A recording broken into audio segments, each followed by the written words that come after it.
Praise lord అండి. దేవుని నామం శుభాభివందనాలు చెల్లించుకుంటున్నాను. మరి దేవుడు ఈరోజు మనతో మాట్లాడుతున్న మాట ప్రకటన గ్రంథము 16వ అధ్యాయము 9వ వచనం ప్రకారము, కాగా మనుష్యులు తీవ్రమైన వేడిమితో కాలిపోయి ఈ తెగుళ్ళ మీద అధికారము గల దేవుని నామమును దూషించిరి, కానీ ఆయనను మహిమపరచునట్లు వారు మారు మనస్సు పొందినవారు కారు. చూసారండి, ఇక్కడ మరి మనుష్యులు దేవుణ్ణి దూషించారు. ఇక్కడ వారి కరువును బట్టి, మరి పుండ్లను బట్టి మారు మనస్సు పొందలేదు.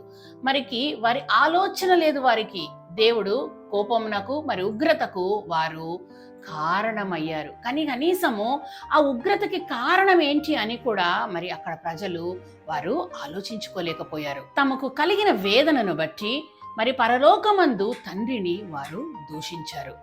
ప్రతి మనిషికి కష్టాలు వస్తాయి.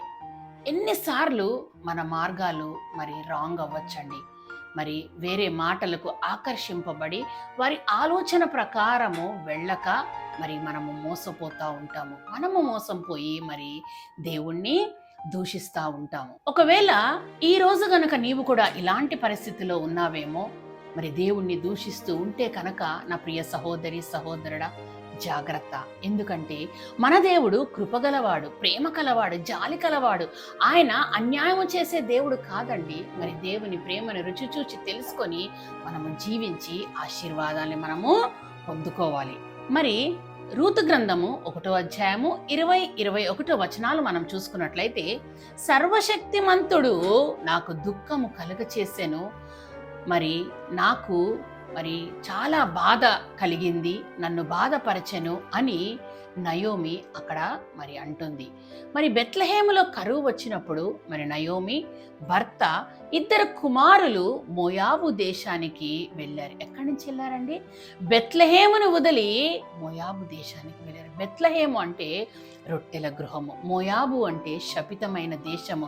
మరి రొట్టెల గృహము సమృద్ధికరమైన దేశాన్ని వదిలేసి దేవుని ఆలోచన తెలియకుండా మరి నీ సొంత ఆలోచనల ప్రకారము, నీ సొంత ప్రణాళికలు బట్టి మరి నువ్వు వెళ్తే మరి దేవుణ్ణి దూషిస్తున్నావా?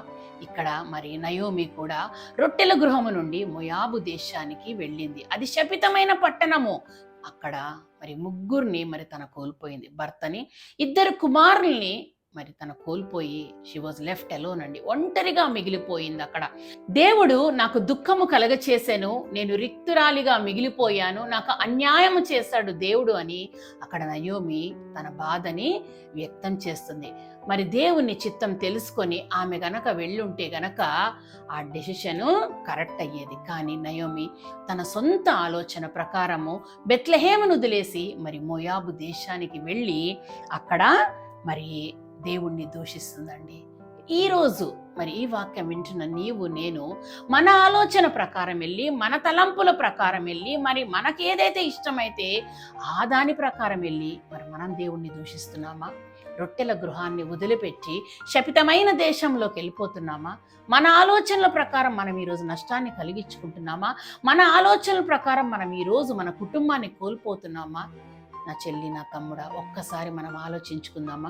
ఈ రోజు కనుక నీవు మరి నీ తప్పులకి దేవుణ్ణి దూషిస్తున్నట్లయితే, ఆ రోజు ఇశ్రాయేలు ప్రజలు ఎలాగైతే మరి దేవుణ్ణి దూషిస్తున్నారో, వారి పుండ్లను బట్టి, వారి కష్టమును బట్టి, వారి కలిమిని బట్టి దేవుణ్ణి దూషించి అసలు ఆ ఉగ్రత ఎందుకు వచ్చిందో కూడా తెలుసుకోలేకపోయారు. మరి నయోమి జీవితాన్ని చూసుకున్నట్లయితే తన కూడా తన ఇష్టానుసారంగా మరి తన జీవితాన్ని డిసైడ్ చేసుకొని దేవుణ్ణి దూషిస్తుంది. మరి ఈ రోజు కనుక మనం అదే పరిస్థితిలో ఉంటే దేవుని ఒక్కసారి క్షమాపణ అడుగుదామా అండి? అవునాయనా, ఇదిగో ఈ రోజు నేను ఈ పరిస్థితి ఉన్నానంటే ఆ కారణం నేనే నాయనా ప్రభా, నీ ఉచితమైన కృపని బట్టి నన్ను బ్రతికుంచమని చిన్న ప్రార్థన చేసుకుందామండి. స్తోత్రార్హుడా, పూజార్హుడా, నమ్మదగిన దేవా, నీకే స్తోత్రాలు చెల్లించుకుంటున్నాం నాయనా ప్రభా. మా విధేయత వల్ల, మా పాపము వల్ల, మా ఆలోచన వల్ల, మా ప్రణాళికల ద్వారా ప్రభా, మా తలంపుల ద్వారా ప్రభా, ఇదిగో మేము మోసపోయి ప్రభా, అవివేకముగా మా డెసిషన్స్ని బట్టి మేము సర్వం కోల్పోయి ఇక్కడ ఉన్నామేమో నాయనా ప్రభా, నిన్ను దూషిస్తున్నామేమో నాయనా ప్రభా. ఒక్కసారి మమ్మల్ని జ్ఞాపకం చేసుకోనైనా ప్రభా, మమ్మల్ని జ్ఞాపకం చేసుకొని ప్రభా నైనా మీరు మమ్మల్ని ఆశీర్వదించగల సమర్థుడని ఇదిగో నీ సన్నిధికి మళ్ళీ తిరిగి వచ్చాము నైనా ప్రభా. ఆ రోజు నయోమి సమస్తాన్ని కోల్పోయింది నాయనా ప్రభా. నాయన ఇశ్రాయేలు ప్రజలు కూడా ప్రభా నాయన సమస్తాన్ని కోల్పోయారు. ఇదిగో మేము ఈరోజు కోల్పోయిన స్థితిలో ఉన్నాము నాయన. ఒక్కసారి మమ్మల్ని దయుంచి ప్రభా, యోబుకి ఎలాగైతే రెట్టింపు ఆశీర్వాదాలు దయచేసావో ప్రభా, ఇదిగో మమ్మల్ని కూడా ఆశీర్వాదాలకు పాత్రలుగా చేయమని ప్రభా నజరేయుడైన యేసుక్రీస్తు ద్వారా వేడుకొనుచున్నాము తండ్రి. ఆమేన్. ప్రైజ్ ది లార్డ్ అండి.